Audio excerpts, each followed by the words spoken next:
There was a time I was discussing mga kapatid during my coffee time o tuwing nagsisigarilyo ako. Minsan nagti-TikTok ako kagaya nito.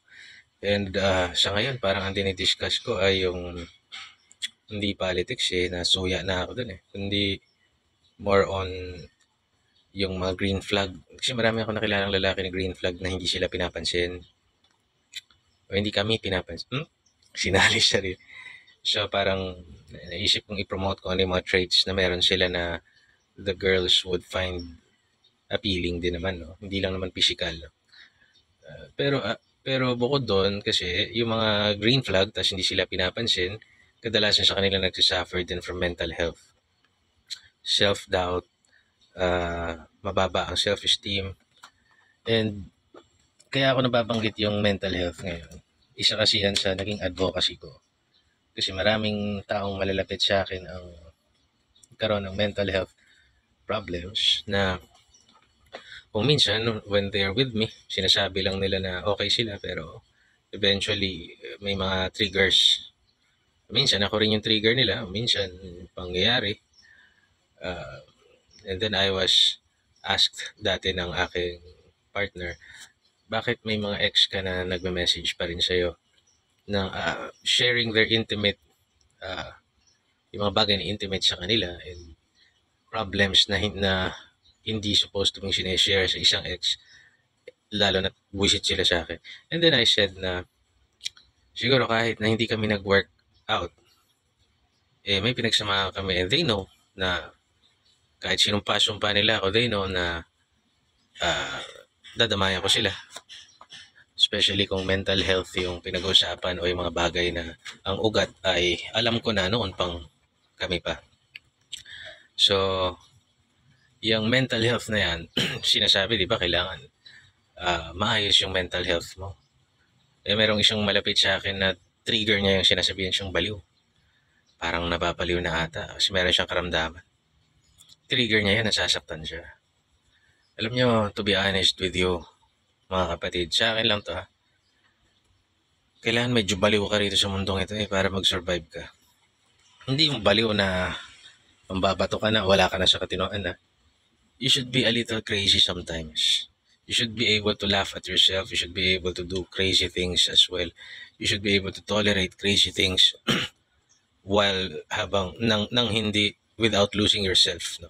You have to be a little bit crazy here. Biruin mo, matatawa ka na nga lang. Punta ka ng trabaho.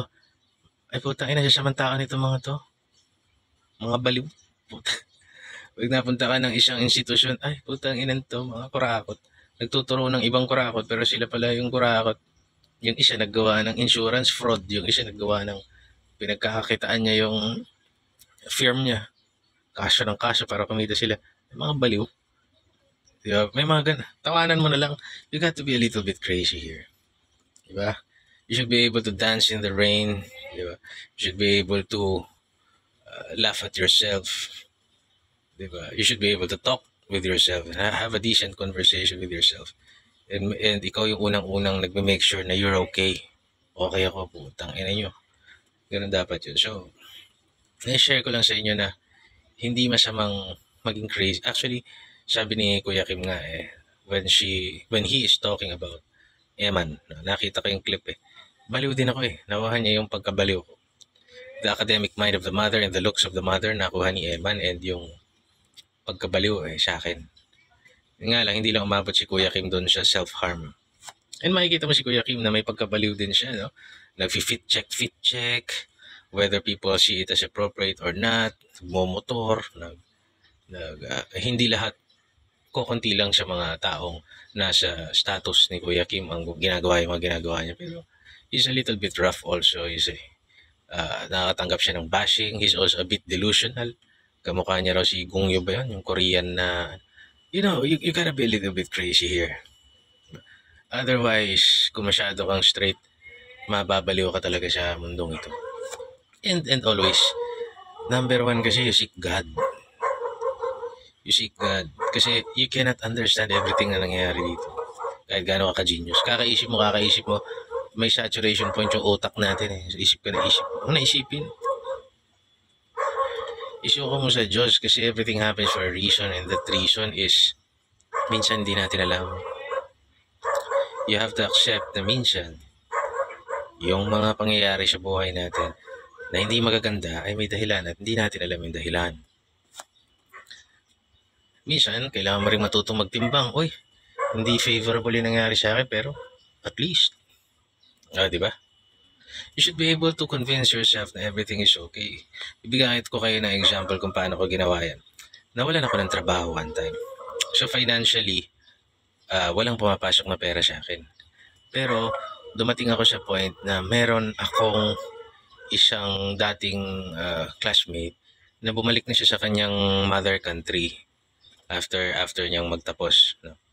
So lahat ng mga gamit na mga ratan na sofa, ibang mga gamit, electric fan, yung iba damit, sabi niya, sayang naman to, tabi mo na to, siya na lang. So upuan, yun. So my point is, nung wala akong trabaho nung time na yun, imbis na iniisip ko na, shit, bakit wala akong income? Ang iniisip ko, ay, ito mga napundar ko naman eh.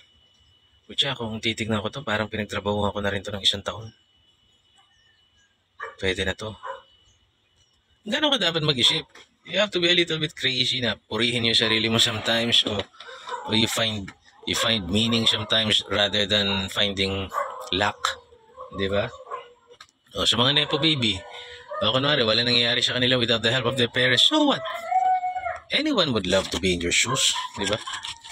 Oh, alam niyo walang masamang maging nepo baby. Ang masama yung corrupt, kinakain mo galing sa corruption, nang may merwisyo ka ng bayan, may merwisyo ka ng kapwa mo. Tapos may gana ka pang mag-flex ng yun ang masama, pero kung hindi mo ginagawa yun, okay ka.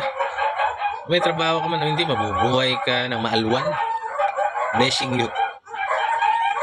Alam mo yun, you should be able to balance those kinds of things. You should be able to not listen sa mga makakasakit sa'yo. And you should be able to accept things. Meron kasing mga tao na hindi nila na-accept yung sitwasyon nila eh. Bibigyan ko kayo ng another example. Meron akong kakilala. Ang source ng kanyang mga issue sa buhay, mental health problems, ay yung tatay niya. Kasi yung tatay niya masama, ganto. Sabi ko sa kanya, kailangan mo kasing tanggapin na narcissist yung tatay mo. So, ituring mo siya na boss, amo, hindi tatay.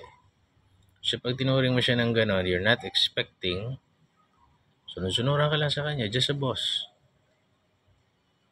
Hindi tatay.